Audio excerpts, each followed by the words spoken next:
Hi రా. VMS TMT అని చెప్పి ఒక కొత్త కంపెనీ ఐపీఓలోకి రాబోతుంది. ఇది కంప్లీట్ ఫ్రెష్ ఇష్యూ అట. అంతేకాదు గ్రే మార్కెట్ ప్రీమియం చూస్తుంటే మంచి లిస్టింగ్ వేసి వచ్చేటట్టు అనిపిస్తుంది. ఇంకో విషయం తెలుసా, రీటైల్ కోటా 50% అట. అంటే మళ్ళీ రీటైలర్స్కి లిస్టింగ్ ఛాన్సెస్ పెరిగినట్టే కదా. సో ఒకసారి నువ్వు బిజినెస్ మోడల్ ఏంటో మొత్తం ఎంత అనాలిసిస్ చేసి చెప్పావనుకో, మేము అప్లై చేయాలేదో డిసైడ్ చేసుకుంటాం. జాగ్రత్త విను. ఈ బిజినెస్ మోడల్తో పాటు ప్రోడక్ట్ మీద కూడా ఒక క్లారిటీ వచ్చేస్తుంది నీకు. అప్పుడు ఐపీఓ అనాలిసిస్ ఇంకా ఈజీ అయిపోతుంది అనమాట. సరే, ఈ విఎంఎస్ టీఎంటీ అనేది ఒక steel manufacturing company. TMT bars అని చెప్పి హౌస్ కన్స్ట్రక్షన్స్ లో లేక వేరే కన్స్ట్రక్షన్స్ అవుతున్నప్పుడు మీరు చూసే ఉంటారు కదా, రాడ్స్ అని ఊసలు అంటుంటాం. సో ఈ ఇమేజ్ లో కనిపిస్తుంటాయి కదా, ఈ ఊసలు అదే ఈ టీఎంటీ బార్స్ వీళ్ళు మ్యానుఫ్యాక్చర్ చేస్తూ ఉంటారు అనమాట. ఓకే కదా.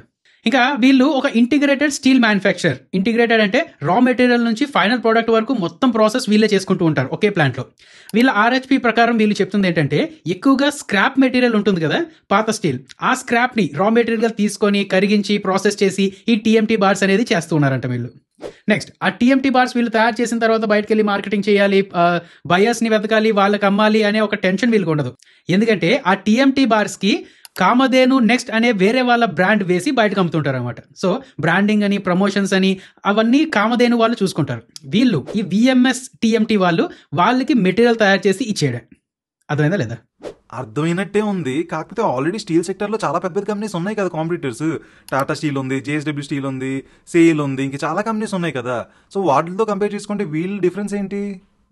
మంచి క్వశ్చన్ అడిగారా. ఈ ఆన్సర్ తర్వాత నీకు క్లారిటీ వచ్చేస్తుందిలే. ఫ్రెండ్స్, మీరు కూడా జాగ్రత్త వినండి. అయితే ప్లీజ్ మన ఛానల్ ఇంకా సబ్స్క్రైబ్ చేయని వాళ్ళు ఎవరైనా ఉంటే సబ్స్క్రైబ్ చేసుకుని నోటిఫికేషన్స్ ఆన్లో పెట్టుకోండి. అలాగే ఆ లైక్ అని, షేర్ అని, కామెంట్ అనేది చేస్తూ ఉండండి. మన వీడియోస్ తాలూకా నోటిఫికేషన్స్ రావడం లేదని చాలా మంది అంటున్నారండి. సో యూట్యూబ్ మీద ఏమీ నమ్మకం పెట్టుకోలేము, మేము కూడా పెట్టుకోవట్లేదు. సో మీరే గుర్తుంచుకొని, ఒక ఐపీఓ వస్తే దాని అనాలిసిస్ వీళ్ళు చేసేస్తారు. ప్రతిరోజు మార్కెట్ తాలూకా అప్డేట్ ఈవినింగ్ ఇస్తూ ఉంటారు. వీకెండ్ అయితే మార్నింగ్ టైమ్స్ ఏదో నాలెడ్జ్ వీడియో ఇస్తారు. ఇలాంటివన్నీ మీరే గుర్తు పెట్టుకుని వచ్చి చూస్తూ ఉండండి. ఓకే కదా. అలాగే మమ్మల్ని మీరు సపోర్ట్ చేయడానికి మా ప్రతి వీడియో కింద డిస్క్రిప్షన్ బాక్స్లో ఫాయర్స్ తాలూకా రిఫరల్ లింక్ ఉన్నదండి. కొత్త యాప్ చెప్పాను కదా, అప్డేట్స్ అవన్నీ చాలా బాగున్నాయి. సో ఇంకా ఎవరి దగ్గరైనా ఫాయర్స్ అకౌంట్ లేకపోతే మన ప్రతి వీడియో కింద డిస్క్రిప్షన్ బాక్స్లో మా రిఫరల్ లింక్ ఉన్నదండి. దాని ద్వారా మీ అకౌంట్ ఓపెన్ చేసుకుంటే మీరు మాకు సపోర్ట్ చేసిన వాళ్ళు కూడా అవుతారు. ప్లీజ్. రైట్, టాటా స్టీల్ అని, జేఎస్డబ్ల్యూ స్టీల్ అని, వీళ్ళు దేశంలో ఉన్న పెద్ద పెద్ద స్టీల్ జైంట్స్ అనమాట. వీళ్ళకి ఇండియాలో అంతా ఫ్యాక్టరీస్ ఉంటూ ఉంటాయి, ఆఫీసెస్ ఉంటాయి, డిస్ట్రిబ్యూషన్ నెట్వర్క్స్ ఉంటూ ఉంటాయి. అండ్ వీళ్ళ బిజినెస్ స్కేల్ చాలా పెద్దగా ఉంటుంది అనమాట, లక్షల కోట్లలో ఉంటూ ఉంటుంది. వీళ్ళు సింపుల్గా చెప్పాలి అంటే రిటైల్ స్టోర్స్ ప్రకారం చూసుకుంటే వీళ్ళు డీమార్ట్, వాల్మార్ట్ లాంటి ఒక national and international super market chain లాంటి వాళ్ళు అనమాట. ఇంకో పక్క ఈ విఎంఎస్ టీఎంటీకి వచ్చేసరికి వీళ్ళు ఒక రీజనల్ ఛాంపియన్. రీజనల్ ప్లేయర్ అయినా సరే ఒక ఛాంపియన్ ప్లేయర్. వీళ్ళ బిజినెస్ అంతా మెయిన్గా గుజరాత్లోనే ఉంటుంది అనమాట. సైజులో చాలా చిన్నది. వీళ్ళకి ఏంటంటే గుజరాత్లో ఒకే ఒక ఫ్యాక్టరీ ఉన్నది, మిగతా వాళ్ళకి ఇండియా మొత్తం ఉంటుంది. వీళ్ళకి గుజరాత్లో ఒకే ఒక ఫ్యాక్టరీ ఉన్నది. అలాగే 95 to 96% ఆఫ్ ద రెవెన్యూస్ కూడా గుజరాత్ నుంచే వస్తుంటాయి అనమాట. అయితే లోకల్గా చూసుకున్నా సరే అక్కడ ఒక 3 డిస్ట్రిబ్యూటర్స్ ఉన్నారు, ఒక 227 డీలర్స్ ఉన్నారు. అర్థమైంది కదా. సో సింపుల్గా ఈ రిటైల్ స్టోర్స్ తాలూకా ఎనాలజీ ప్రకారం చెప్పాలి అంటే ఇది మన ఏరియాలో ఉన్న అందరికీ తెలిసిన పాపులర్ కిరాణా స్టోర్ లాంటిది. అదే దగ్గరలో డీమార్ట్ ఉన్నా సరే బాగా పాపులర్గా ఉన్న కిరాణా స్టోర్స్, అలవాటు పడిపోయిన కిరాణా స్టోర్స్కే వెళ్తూ ఉంటారు అక్కడ లోకల్ పీపుల్. సో ఆ ఏరియాలో వీళ్ళకి మంచి పేరు ఉంటుంది, నెట్వర్క్ కూడా బాగానే ఉంటుంది. బట్ వేరే ఏరియాస్లో రీచ్ ఉండదు అనమాట. అదేందా, వేరే ఊరు నుంచి వచ్చి ఇక్కడ ఈ కిరాణా షాప్లో ఎవరు కొనుక్కోరు కదా. సో అలాగా. అండ్ ప్రోడక్ట్ వైజ్ చూస్తే ఆ పెద్దవాళ్ళకి చాలా చాలా ప్రోడక్ట్స్ ఉంటాయి. ముందు చెప్పినట్టు బోల్డ్ జియోగ్రఫిక్స్లో ఉంటారు, అలాగే బోల్డ్ ప్రోడక్ట్స్ ఉంటాయి. ఈ విఎంఎస్ టీఎంటీ జస్ట్ ఆ టీఎంటీ ప్రోడక్ట్ మాత్రమే తయారు చేసి అమ్ముతూ ఉంటారు. అండ్ యాజ్ సెడ్ గుజరాత్లో మాత్రమే ఉంటారు అనమాట. సో ఇది ప్లస్సా లేక మైనస్సా అనే డౌట్ రావచ్చు ఎవరికైనా. Tata steel or JSW steel లాంటి పెద్ద కంపెనీస్ చాలా స్టేబుల్గా ఉంటాయి. మార్కెట్లో ఏదైనా ప్రాబ్లం వచ్చినా సరే వాళ్ళ బిజినెస్ అంతా డైవర్సిఫైడ్గా ఉండడం వల్ల రిస్క్ తక్కువ ఉంటుందన్నమాట. కానీ సైజ్ పెద్దది కాబట్టి వీళ్ళ గ్రోత్ అనేది స్లోగా ఉండే ఛాన్సెస్ ఉంటాయి, స్టడీగా ఉంటూ ఉంటాయి. సో ఇది ఒక పెద్ద ఏనుగు లాంటిది అనమాట, స్లోగా వెళ్తుంది బట్ స్టడీగా వెళ్తుంది. ఇంకో పక్క ఈ విఎంఎస్ టీఎంటీ లాంటి చిన్న కంపెనీస్లో రిస్క్ ఎక్కువ ఉంటుంది. బిజినెస్ అంతా ఒకటే ప్రోడక్ట్ అండ్ ఒకటే ఏరియా మీద డిపెండ్ అయి ఉన్నారు కాబట్టి ఏదైనా తేడా వస్తే మొత్తం పెద్ద ఎఫెక్ట్ వచ్చే ఛాన్సెస్ ఉంటాయి. కానీ సైజ్ చిన్నది కాబట్టి వీళ్ళకి పెరగడానికి స్కోప్ ఎక్కువ ఉంటుంది. ఓకే, వీళ్ళు పెరిగితే ఫాస్ట్గా పెరిగే ఛాన్సెస్ ఉంటాయి అనమాట. సో అప్ సైడ్ వెళ్తే చాలా ఎక్కువ వెళ్ళే ఛాన్సెస్ ఉంటాయి. అండ్ ఒక పక్క ఏంటంటే రిస్క్ కూడా చాలా ఎక్కువ ఉంటుంది. ఇందాక వాటిని పెద్ద ఏనుగులా అనుకుంటే దీన్ని ఒక కుందేల్లా అనుకోవచ్చు, ఒక ర్యాబిట్ ఫాస్ట్ పరిగెడుతూ ఉంటుంది, పక్క నుంచి ఏదైనా కుక్క నక్క వచ్చి తీసుకెళ్ళిపోవచ్చు. సో రిస్క్ అలా ఉంటుంది, స్పీడ్గా పెరిగే క్యాపబిలిటీ కూడా ఉంటుంది అనమాట. ఇప్పుడు క్లారిటీ వచ్చిందిరా.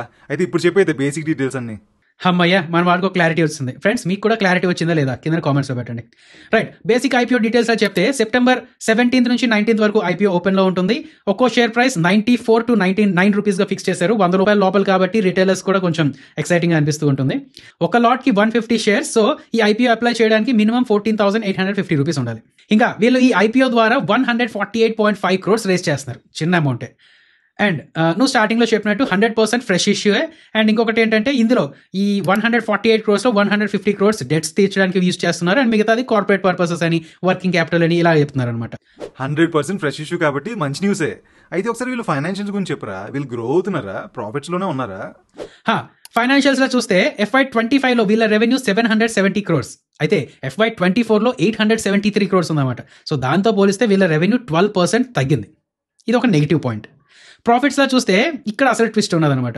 నెట్ ప్రాఫిట్ 14% పెరిగింది. FY24లో 13.47 crores అయితే FY25కి 15.42 crores పెరిగింది. సో అనలిస్ట్లైనా వీళ్ళైనా సరే ఏమైనా అంటుంది ఏంటంటే రెవెన్యూ తగ్గడానికి మెయిన్ రీజన్ ఈ స్టీల్ ప్రైసెస్లో వాలటిలిటీ అయ్యి ఉండొచ్చు. ఆ బిజినెస్ కొంచెం అటు ఇటు వాలటైల్గా తిరుగుతూ ఉండొచ్చు. బట్ ప్రాఫిట్ పెరిగింది కాబట్టి వీళ్ళ cost control and operational efficiency బాగానే మెయింటైన్ చేస్తున్నారు, ఇంప్రూవ్ చేసుకుంటూ వస్తున్నారు అనేది తీసుకోవాలని చెప్తున్నారు అనమాట. వీళ్ళ ఈ ఆపరేషనల్ ఎఫిషియన్సీ పెంచుకున్నారు అనే దానికి ఏంటంటే మార్జిన్స్ ఉన్నాయి కదా, అది 1.54% నుంచి 2% పెరిగిందనమాట. సో కొంచెం ఆ పరంగా ప్రాఫిట్స్ పరంగా ఇంప్రూవ్మెంట్ వచ్చింది. అయితే నీకు తెలిసిందే కదా, ఐపీఓలోకి వస్తున్నప్పుడు ఎవరైనా సరే కొంచెం ఆ మేనేజ్ చేయడం, లేదంటే ప్రాఫిట్స్ని అట్రాక్టివ్గా చేయడం ఇలాంటివన్నీ చేస్తుంటారు. సో నెక్స్ట్ క్వార్టర్ రిజల్ట్స్ కూడా చూస్తూ ఉండాలన్నమాట. ఇంకా ఈ రిటర్న్ రేషియోస్ కొంచెం పర్వాలేదు. అంటే ఈ రిటర్న్ రేషియోస్ అని, మార్జిన్స్ అని ఇవన్నీ తక్కువ ఉంటాయి అన్నమాట. స్టీల్ ప్లాంట్స్కి, మ్యానుఫ్యాక్చరింగ్ యూనిట్స్కి ఇలాంటి వాటికి తక్కువ ఉంటూ ఉంటాయి. అండ్ వీళ్ళకి కన్సిడరబుల్గా డెట్స్ కూడా ఎక్కువ ఉన్నాయి. ఐపీఓ వచ్చిన డబ్బులు ఎలాగో డెట్స్ కొంచెం తీర్చడానికి యూజ్ చేస్తున్నారు కాబట్టి పోస్ట్ ఐపీఓ ఆ డెట్ టు ఈక్విటీ రేషియో కొంచెం అయినా మెరుగుపడే ఛాన్సెస్ ఉన్నాయి. రైట్, ఇప్పుడు మెయిన్ విషయానికి వద్దాం. వీళ్ళు వాల్యుయేషన్స్ పరిస్థితి ఏంటి? అంటే ఇప్పుడు వీళ్ళు వస్తున్న వాల్యుయేషన్ ఓవర్ వాల్యూడా, అండర్ వాల్యూడా, అసలు ఏంటి? వాల్యుయేషన్స్ డీటెయిల్గానే చెప్పుకుందాం ఫ్రెండ్స్. కాన్సన్ట్రేషన్తో చూడండి. ముందు పిఈ రేషియోలో చూస్తే వీళ్ళు అప్రాక్స్గా 22.24 పిఈతో వస్తున్నారు అనమాట. పిఎస్తో కంపేర్ చేస్తే టాటా స్టీల్ వాళ్ళది 13, JSW స్టీల్ వాళ్ళది 22, సేల్ వాళ్ళది అప్రాక్స్గా 9 అలా ఉన్నది. సో ఈ నెంబర్స్ చూస్తే నీకు అర్థం అవ్వాల్సింది ఏంటంటే ఈ VMS TMT valuation Tata steel కన్నా, సేల్ కన్నా చాలా ఎక్స్పెన్సివ్గా ఉన్నది.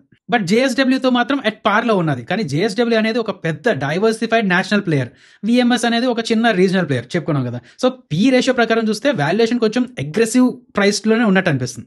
అంటే కంపెనీ వాళ్ళు ఏంటి, వీళ్ళ ఫ్యూచర్ గ్రోత్ని ముందే యాంటిసిపేట్ చేస్తున్నారు, దాని తగ్గట్టు వాల్యుయేషన్స్ అడుగుతున్నారు. సో ఆ ఫ్యూచర్ గ్రోత్ని మెయింటైన్ చేయగలగాలి. Next price to book ratio చూస్తే వీళ్ళ price to book ratio almost like 7.43 times అలా ఉన్నారనమాట. ఒక మ్యానుఫ్యాక్చరింగ్ కంపెనీకి ఇది కొంచెం ఎక్కువ, చాలా ఎక్కువ.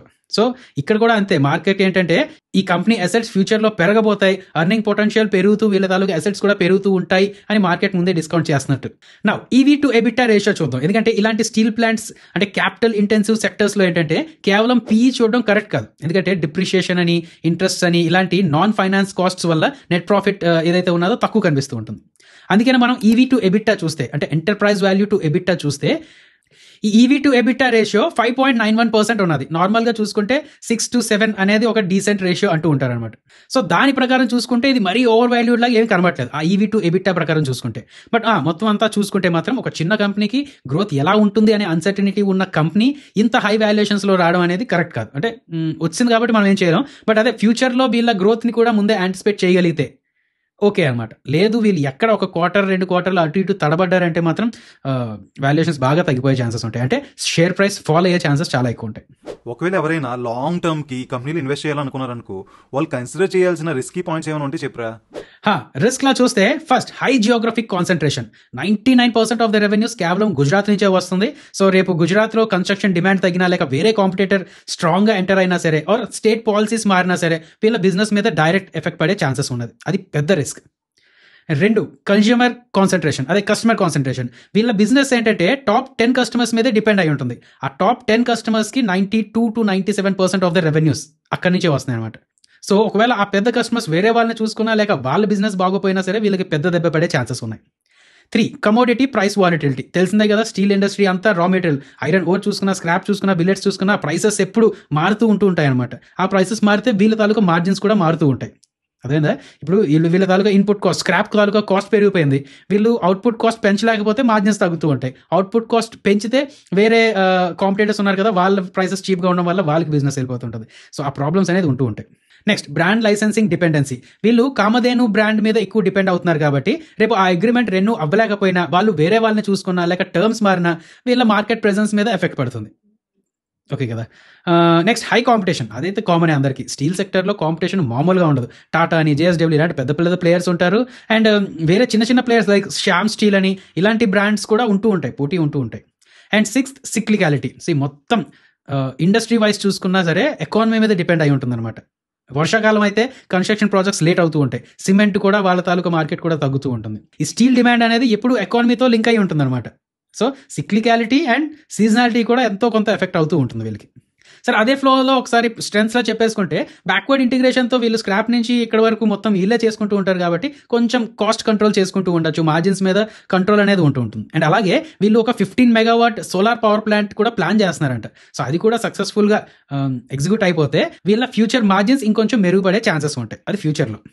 మొత్తం క్లియర్గా అర్థమైంది. అయితే ఫైనల్గా ఏమంటావు చెప్పు.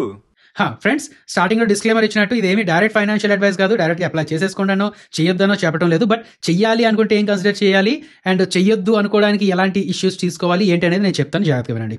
ఫస్ట్, మిగతా వాళ్ళతో పోల్చుకుంటే వీళ్ళు ఒక చిన్న ప్లేయర్. సో ఎదగడానికి అలాగే ఛాన్సెస్ ఉంటాయి, ఇంకా కింద పడిపోవడానికి అలాగే ఛాన్సెస్ ఉంటాయి. అంటే ఫర్ ఎగ్జాంపుల్ చెప్తాను చూడండి. ఇప్పుడు కంపెనీ ఏ ఉన్నది, కంపెనీ బి ఉన్నది. దీనికి ఒక 100 crores రెవెన్యూ యాడ్ అయింది, దీనికి ఒక 100 crores రెవెన్యూ యాడ్ అయింది. రెండు ఒకేలా తీసుకుంటాయంటారా, లేక ఒకదానికి ఎక్కువ పాజిటివ్ ఒకదానికి ఎక్కువ నెగిటివ్ అలాగే ఉంటుంది అంటారా? ఇప్పుడు కంపెనీ ఏకి 1000 crores రెవెన్యూ అండి, కంపెనీ బికి 200 crores రెవెన్యూ. దీనికి 100 crores యాడ్ అయింది కాబట్టి 10% రెవెన్యూస్ గ్రో అయ్యాయి. దీనికి 100 crores యాడ్ అయింది కాబట్టి 200లో 100 అంటే 50% రెవెన్యూస్లో గ్రోత్ వచ్చిందనమాట. సో అందుకనే స్కేల్ చిన్నది ఉన్నప్పుడు పెరగడానికి అలాగే ఛాన్సెస్ ఉంటాయి, పడడానికి అలాగే ఛాన్సెస్ ఉంటాయి. సేమ్ ఇందాక ఎగ్జాంపుల్లోనే 1000 crores ఉన్న రెవెన్యూలో 100 crores తగ్గితే మార్కెట్ సైజ్ మొత్తం తగ్గిపోయింది, ఎకానమీ బాగోలేదు అన్నప్పుడు ఒక 100 crores తగ్గితే 10% మాత్రమే రెవెన్యూలో డ్రాప్ వచ్చింది. ఇక్కడ 50% కన్నా ఎక్కువ రెవెన్యూలో డ్రాప్ వచ్చింది. అదేనా లేదా? సో అదే స్కేల్ తాలూకా బెనిఫిట్ అదే ఉంటుందన్నమాట. సో లాంగ్ టర్మ్ ప్లాన్ ఉన్నవాళ్ళు, ఇలాంటి సిక్లికల్ సెక్టర్స్ అలవాటు ఉన్నవాళ్ళు అండ్ ఒక స్మాల్ స్కేల్ బిజినెస్లో ఇన్వెస్ట్ చేయడం అలవాటు ఉన్నవాళ్ళు, అంటే ఆ రిస్క్ ఆ రివార్డ్స్ వాటి తాలూకు ఈక్వేషన్స్ అవన్నీ బాగా తెలిసిన వాళ్ళు మాత్రమే అప్లై చేయండి. అఫ్కోర్స్ లిస్టింగ్ గెయిన్స్ అయితే మీరు ఆ జిఎంపీ అవన్నీ ఎలాగో ట్రాక్ చేస్తున్నారు. లాంగ్ టర్మ్గా ఉండాలనుకున్న వాళ్ళకి నేను చెప్తున్నాను. ఓకే కదా, అర్థమైందా లేదా? సో ఫ్రెండ్స్, ఇంకో 3 రోజుల్లో ఇంకో ఐపీఓ వీడియో రాబోతుంది. అది మిస్ అవ్వకూడదు అనుకుంటే వెంటనే సబ్స్క్రైబ్ బటన్ మీద క్లిక్ చేసి పక్కనే ఉన్న బెల్ నోటిఫికేషన్ ఆన్ చేసుకోండి. అలాగే ఈ వీడియో నచ్చినట్టయితే ప్లీజ్ ఒక లైక్, ఒక కామెంట్ చేసేయండి. చేస్తే అయిపోయిందా? సబ్స్క్రైబ్ కూడా అయిపోయిందా? మళ్ళీ కలుద్దాం అయితే.